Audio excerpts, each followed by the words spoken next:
Boxers like Mike Tyson have served as a figure of what aspire to a career defined by the power of their fists, not by the ability of their tongue to make comments they cannot uphold in the ring.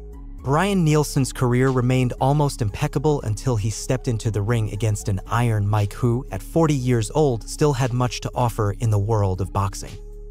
In today's video, we bring you the downfall of one of the greatest figures in Danish boxing against the American legend that very few managed to surpass. Brian Nielsen won the bronze medal in the 1992 Olympics in Barcelona, then began his professional career in September of the same year at the age of 27. Advancing in his professional career, Brian managed to defeat greats like Ross Puritty, James Smith, Tony Tubbs, Tim Witherspoon, and even the legendary Larry Holmes, who was already 47 at the time of the fight. Nielsen equaled Rocky Marciano's record, reaching 49 victories without being defeated. But he wasn't satisfied. He intended to surpass the record of this great champion. Plans were thwarted when Dickie Ryan defeated him in June 1999 during the 10th round. Unhappy with having tasted failure, Brian prepared even more to defeat him in a rematch. It seemed like he was heading once again to the top until, in October 2001, he entered the ring with the great Iron Mike. Before the fight, Tyson reached a career-high weight, 239 pounds. He knew he had to build an even bigger fortress if he wanted a chance against someone who would become an arrogant heavyweight. Nielsen was welcomed that night in the arena as a champion, but his fans were overshadowed when Tyson entered the scene. Mike hadn't been in the ring for a year, but he was determined to prove that his strength had not rusted at all. Nielsen confidently entered the ring, a year younger than Tyson, with a respectable record of 62 victories, 43 of them by knockout, and only having been defeated once by Dickie Ryan. He felt the embrace of the Danish public, but it wasn't the first time Iron Mike had to fight in enemy territory. At that time, Tyson's record stood at 48 victories, 42 by knockout, with only 3 defeats and 2 draws. This time, it seemed that the statistics did not tilt the balance in the corner of the great Iron Mike. But being a boxer known for surprising us in the ring, the last word was not said. When the bell rang to start the fight, Tyson didn't hesitate to come out of his corner with the aggressiveness that characterized him.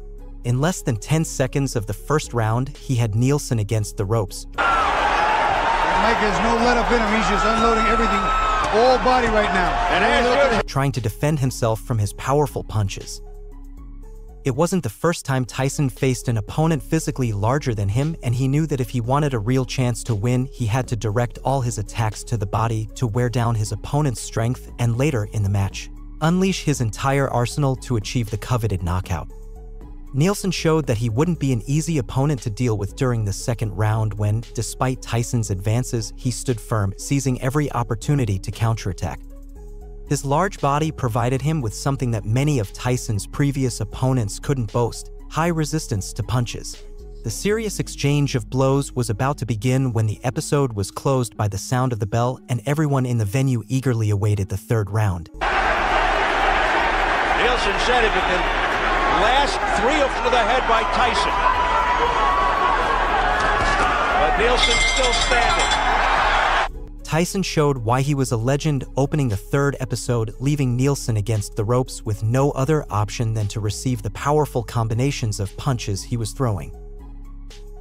During the round, Nielsen's body began to turn as red as Iron Mike's gloves. The pressure Tyson was exerting seemed to be taking effect until, a little less than 30 seconds to close the episode, the unimaginable happened. After trying illegally to put a necklock on Tyson, the fury of the great Iron Mike was awakened, and he dealt his opponent a combination of punches so powerful that it made him fall seated on the canvas. Punishing body shots by Tyson. The crowd. Get off his neck, Brian! Get off his neck, Brian, don't do that. Please, don't do that, Brian. Oh, quick combination of the head, and down goes Nielsen! The giant Brian Nielsen almost fell out of the ring, if not for being caught by the ropes. And it can be said from his look that he was the one most surprised to have fallen so low so early in the match. The referee conducted the safety count, but Nielsen wasn't going to let Tyson get away with it so easily in his territory. He stood up and seemed to show signs that everything was in order to continue the fight, although his strength had already been damaged. He only had to stand firm for 16 more seconds to survive this third episode. But with 5 seconds left, Tyson gave Nielsen a low blow that made him run away, holding his huge body against a corner and showing the physical wear and tear of someone who had run a marathon. It seemed like the end for this Danish warrior. Iron Mike had shattered him in just 3 rounds, leaving him on his knees, held against the ropes like the image of someone begging for mercy from his executioner. His team and the referee assisted him while everyone asked the same question: will he be able to continue? And out of pure pride or his arrogant nature, he took the 5 minutes granted to him to recover and went out to try to counteract the fateful 3rd round he had recently contested. Nielsen tried to minimize Tyson's attacks by throwing himself at his body, gaining some time, hoping the referee would put some distance between them.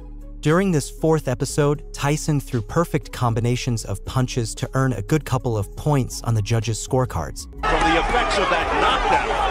Does have clear eyes and his legs seem to be under him, but that low blow seemed...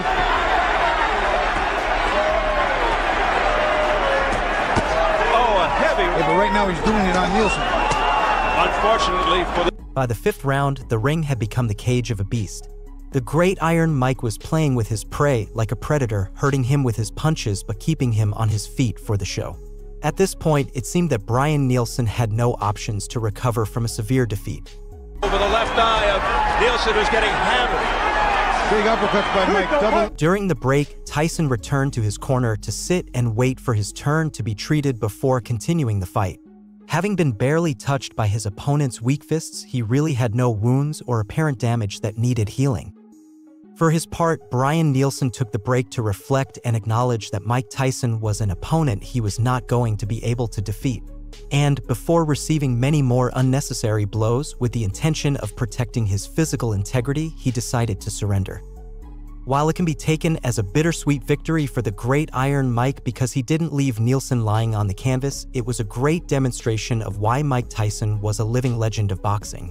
One that not everyone had the physical condition and sports intelligence to face in the ring.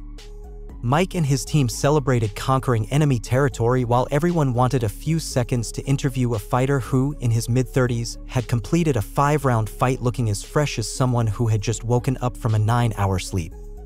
Nielsen not only had a reputation for being an arrogant boxer but also for making controversial decisions in the ring, like the ones we saw when, on a couple of occasions, he took Tyson by the neck with what could have been a lock if he had applied a little more force. Nothing aroused the fury of the great Iron Mike more than injustice and lack of humility. From that moment, Tyson knew that he had to teach a boxer who had a record deserving of respect but an attitude that wouldn't take him very far in a sport where humility and chivalry have never been negotiable traits. This is where the story ends, but we have many more to accompany you throughout your day, bringing you great emotions and stories with happy endings from a sport that can bring out the best and the worst in its exponents.